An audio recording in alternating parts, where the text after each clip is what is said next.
about things from a more fun perspective. Like, how can we have more fun with that? Because the more fun you have, the more you're going to bring your kids along, the more you're going to bring your partner along. And then really everyone can start living that healthy lifestyle, because it's not really about, meeting that expectation that we see in magazines and blogs every day. So let's get started to talk about nutrition. My number one tip is about taking the pressure off. So I know that we feel like we should put a fruit and a vegetable on a kid's plate every day, and we should also have a fruit and vegetable on our plate every day. But honestly, let's just take the pressure off, relax about it, and think about how we can add it in a fun way. I recently went to a cocktail party, and the woman there who was hosting, she kept shoving food in my face. She came over with these little shrimps and she would just like put it in my face, and I kept going like this. And I was like, what is wrong with this lady? And then later on, when it was dessert time, she came over with some rice pudding, which I absolutely hate and despise. I can't stand the texture. And she started shoving it in my face. And I was like, oh my God, I really felt like a child. And so when I think about that, so many of us parents take food and shove it in the kid's face, like, oh, you have to eat this. Here's a piece of broccoli. And if you think about that as a person, when you have food shoved in your face, there's no way you would ever want to eat that. It doesn't even seem appealing. And so the idea is to really take food, if it's a piece of broccoli or a piece of carrot, and plate it. Make it look lovely, nice, and gorgeous on a plate. And don't put too much. If you put a whole flop of cooked carrots on a plate, I don't know, that just doesn't sound good to me either. So if you put just maybe 4 little cubes of carrots, a tiny, tiny piece of broccoli, maybe 3 peas, that looks much more approachable. It looks easy to eat. Yes, mom. Yes, dad. I can give that a try. So really think about small, manageable curiosity, tasting it. And then be curious about their reaction to it. So don't just plop it on the plate and walk away. See what happens when they eat it. You know, are they checking out the texture? Is it the taste that feels a little bit weird? Maybe if you dip it in a lovely sauce, will it taste better? And make it more about curiosity, about the food, what feels good about it, what doesn't, and make it fun. And of course, there's just some food that a kid's not going to eat because they're not ready. Which brings me to my next point, which is it takes time to get used to the flavors of food. If you think about a child, their palate is brand new. There's a lot of tastes and flavors that they don't know yet. And sugar is the easiest one because that's the one that feels and tastes great to anyone.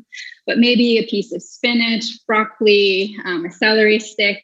If you think about the texture of celery, it's quite hard and rough, and it feels strange on your tongue. If you eat a lot of celery, sometimes you even feel like the tip of your tongue is getting numb. It's really bizarre.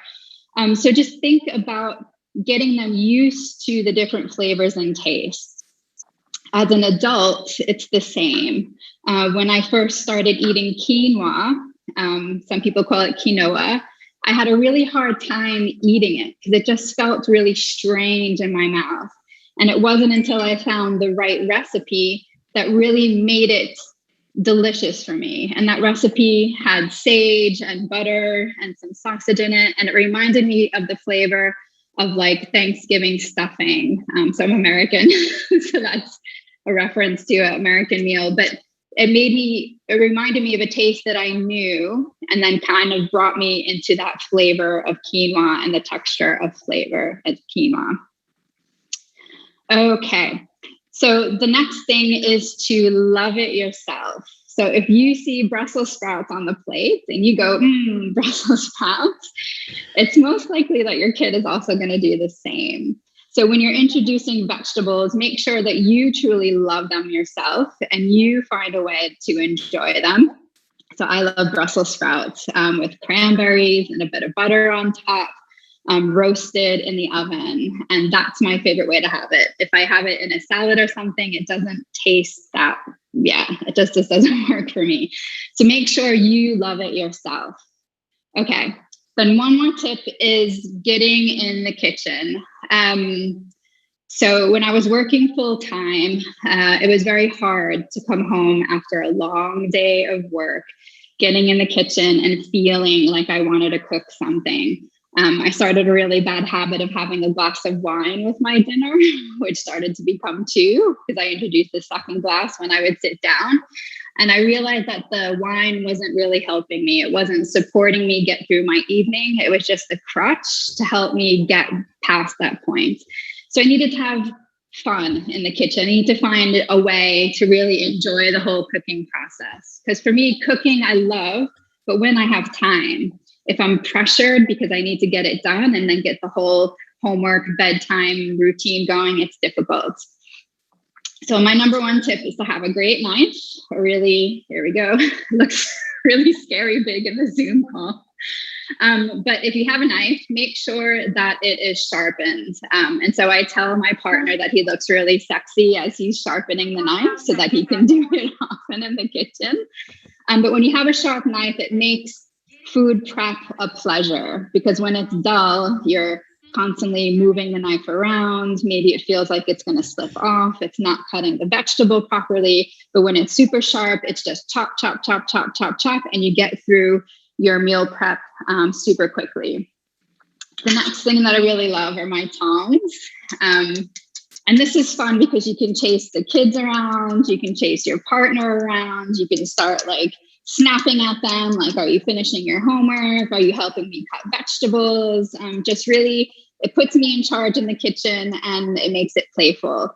It's also great for turning vegetables in a pan, for your tray bakes, whatever. This is my number one in the kitchen. Then I have my mixing bowls, which was a present from my brother, and they are in a rainbow, colored bowls. And I don't know why, but I absolutely love them. And I love baking my cakes in this bowl. I make tuna fish salad in this bowl. This is the bowl I use to chop up vegetables while I'm waiting for dinner to come. And then the kids just sit there picking at the bowl. I put little cherry tomatoes, some peppers, maybe some sliced carrots. And this really makes my life happy. And so whatever makes me feel good in the kitchen keeps me there. My next favorite one are my measuring ducks. So it's kind of funny, instead of measuring cups, they're measuring ducks. And so they nest quite well in one another. My son absolutely loves them. I also put little treats in here while we're eating dinner. So either in that little bowl or in this 1 cup measuring duck. And it also makes it quite fun to cook with him in the kitchen. Which leads me to my next point is, cooking with your whole family. I know a lot of times it might be the woman that's in the kitchen, preparing everything, shopping, saying what the menu is going to be, and they can find themselves quite alone in the kitchen, and that doesn't feel great. So what I've been trying to do is really bring everyone into the kitchen and giving them a job to do, whether it's setting the table, helping me to chop the vegetables, pouring water for everyone, just being a part of it so that I'm not alone in the kitchen. And don't get me wrong, sometimes I also want to be alone, but there are most days where I really feel that everyone should be there pitching in. Because when I grew up, actually my mom kept us out of the kitchen. She didn't want us in there. She didn't want us making a mess. And for me, this was a horror because I felt like I didn't know how to cook once I grew up and moved out. I didn't know anything that was going on in the kitchen. And so for me, I really invest the time to teach my son how to cut, how to chop. We boil things, we prepare cakes and fun stuff, but he's also learning how to prepare salads and things like that as well. So I see I'm already running close out of time. So I'm going to move to the next topic, which is sleep. Sleep is so very important. And I know that in the current times we're in, it's quite challenging because there's so much going on, so much in our head, so many expectations to still perform as if the world is absolutely normal. So it's a challenge. And if you're like me, I will work all day and then jump into bed and expect to go to sleep right away. The thing is that it doesn't work. And the reason is you're basically running on adrenaline, keeping yourself going, pushing yourself to the max, that it's really hard for your body to slow down. So I want to introduce to you a concept called the Pomodoro concept. It comes from a man in Italy. So Pomodoro means tomato, and I'm not really sure what that has to do with the concept. But anyway, the idea that you do a few Pomodoros during the day. And what that means is that you work for 25 minutes and then you take a break for 5 minutes. And then you work for 25 minutes and you take a break for 25 minutes. And what this does is it introduces breaks where you can rest, recuperate, and then work again.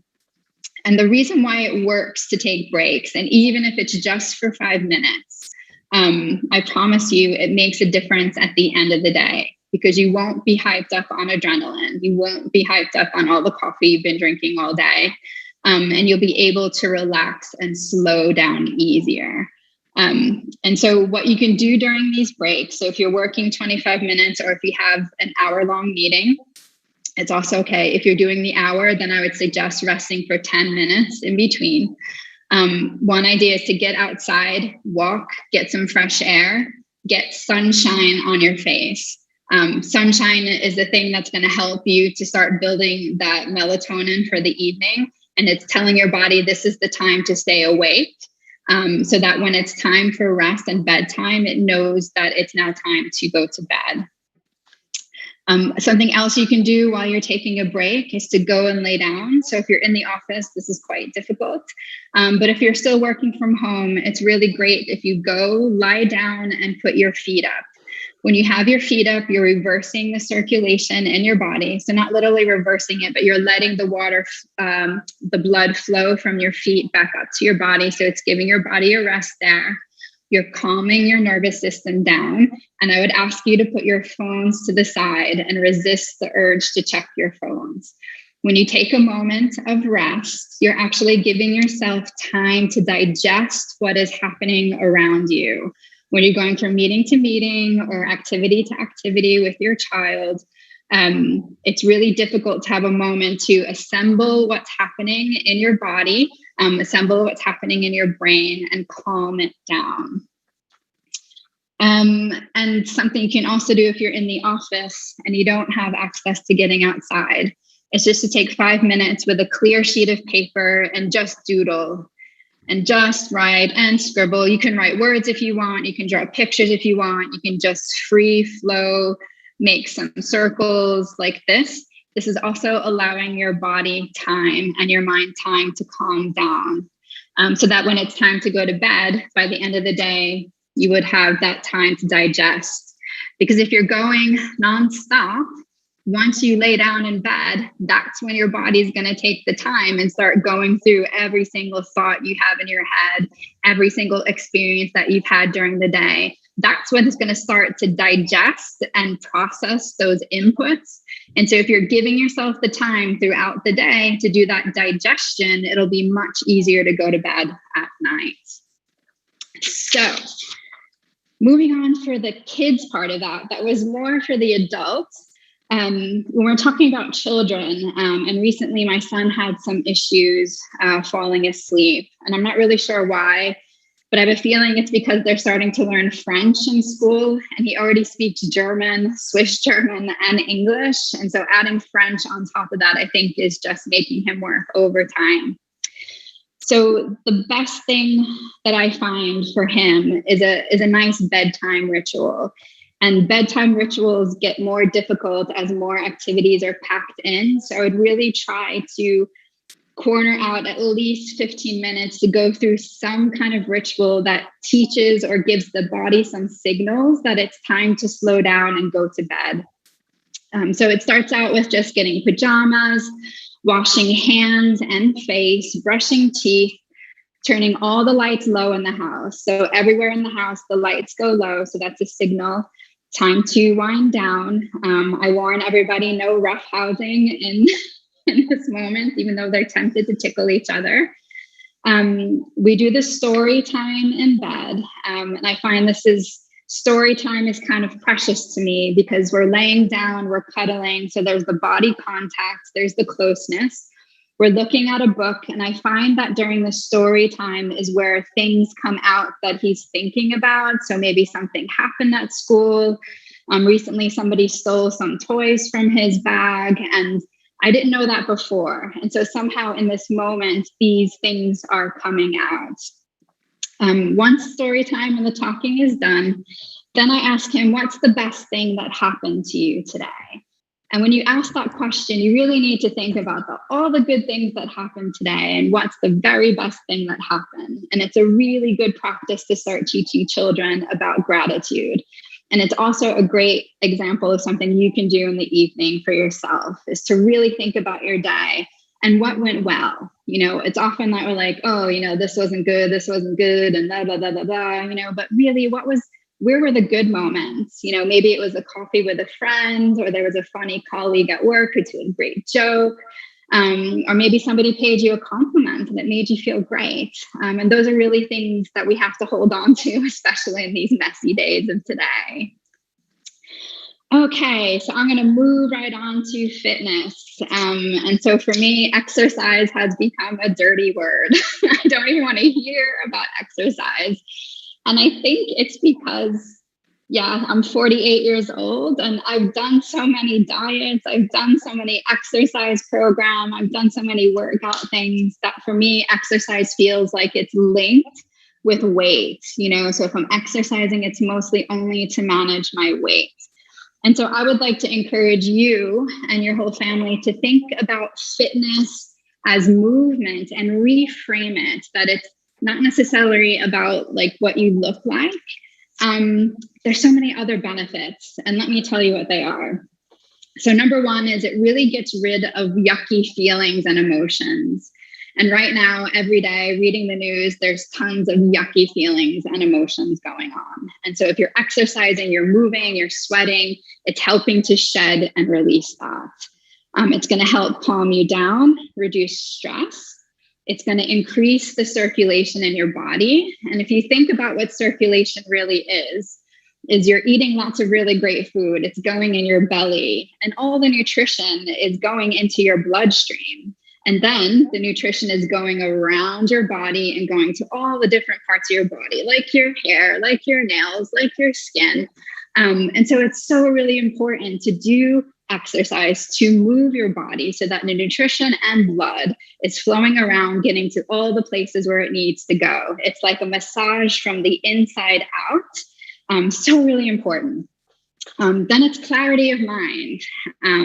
You can do this anytime as a test. If you're feeling in a really lousy mood, or something bad happened at work, or something is going wrong with the kids, just go for a quick walk, like maybe even jog a little bit. And when you come back, you're going to have a clearer mind. Digestion. Digestion is a huge one. We often don't think about it. When we eat really good food, we often think about just the going in and somehow we get the nutrition in our body. But digestion has a lot to do with processing that. And for some of us, especially when we get older, digestion slows down quite a bit. If you're exercising, moving, even if it's just laying on the floor and doing some circles with your legs, you're going to bring circulation to your belly. You're going to calm yourself down, and you really start to support your digestion. And then it helps you to sleep better. So there you go. Reframe exercise. So now how to get this in your life? We're all crazy busy, right? And normally when I'm starting with a new client, they tell me, yeah, Vanessa, I'm going to work out 3 times this week. Now I'm going to go 4 times, 1 hour. I'm going to do this and that and blah, blah, blah. And I go, are you sure? I don't know if that's really going to happen. They're like, no, I'm going to do it. And so after 1 week of like full force, working out, going to the gym, they're totally exhausted, flat out. Some of their work is not getting done. Some of the family stuff is not getting done. It's really difficult to change your lifestyle so extremely without something else falling apart. So my tip is to really start with 1 day a week. So you pick one day, say it's a Thursday afternoon. Instead of having lunch, you're going to go to the gym. Maybe you do just a half an hour. Then afterwards you eat a bit of something and then go back to work. Or it could be something like Saturday morning, finally your partner is going to watch the kids. And so you can go get out for a walk or a jog or a bike ride, whatever it is, and then come back. And you make that your weekly thing. It's blocked out in your calendar. Nothing gets in the way. And that's how you start building the habits, right? So for me, it was always Tuesday, Thursday at lunch. That's when I did my Vinyasa flow class. And I didn't let anything else get in the way of that. And it took time because I needed to get to the studio, change, do the workout, clean up, and then walk back to the office. So it was literally a 90-minute kind of thing in my day, which felt quite long. But because I only had it in the 2 days, it's something that I was able to do consistently for at least 2 years. So I really say focus on picking that one day and making it your ritual. Then if that's not possible, if you're really trying to squeeze things in here and there, try something for 15 minutes. There's a ton of YouTube videos. For example, HIIT, H-I-I-T. They have 15-minute workouts, which are quite intense, which help. And if you think 15 minutes is long, it's really not that long. You can just go in there, jump around, get it done, and then move on to your next thing. They also have 15-minute yoga snacks, they call them, or you can go outside and walk or do a light jog. Just really short, not a big commitment. I promise you, even though it's just 15 minutes, it makes a difference in how you feel. Then bringing the whole family into this. I come from New York and our family wasn't really active, I would say. I mean, if we went out together, it was going to the movies together. We did go to the swimming pool in the summer, but mostly it was kind of passive activities that we did together. And now that I'm older and I have my own family, I really try to make sure on the weekends that we do 1 day of something that's active. So our favorite thing is to go to the swimming pool. In Switzerland, we have really nice indoor swimming pools, and we can make it a 3 or 4 hour activity where we're swimming, we're playing, we'll have lunch, and then we come home, and then you feel relaxed that you've done something, you've gotten that movement in for the day. Other ideas, which I really love, is bowling, also an indoor activity. It doesn't sound like much, but after you do 3 games of like throwing a ball, a really heavy ball, it's doing something in your body. Bike rides, a hike in nature, going to the park. And when you go to the park, really consider putting your phone down and not just sitting there and scrolling, but play with your kids. Like get out there, go on the slides, swing on the handlebars. Swing on the swings. Just walk around and be active. It's going to make a difference in your body. And so I have one last topic, which is hydration. And I'll make it quick. So water could be boring. The thing is that people say water doesn't have a taste, but actually water, it does have a taste. If you're drinking Evian water, it tastes really special. If you're drinking tap water, it has another taste. So really consider that water does have a taste and think about how you can make that taste better for you. So for me, one thing is that I have a really nice, sexy water bottle. Here we go. Yeah. And I love it because it's just so beautiful that I love drinking out of it. And for me, even tap water tastes good in this. And I'm also happy to drink tea as well out of this bottle. And I bring it with me everywhere. It also saves me money instead of buying water every time. The second tip, and this is for the whole family, because I find sometimes it's difficult to get kids to drink or get my partner to drink water. It's to consider eating your water.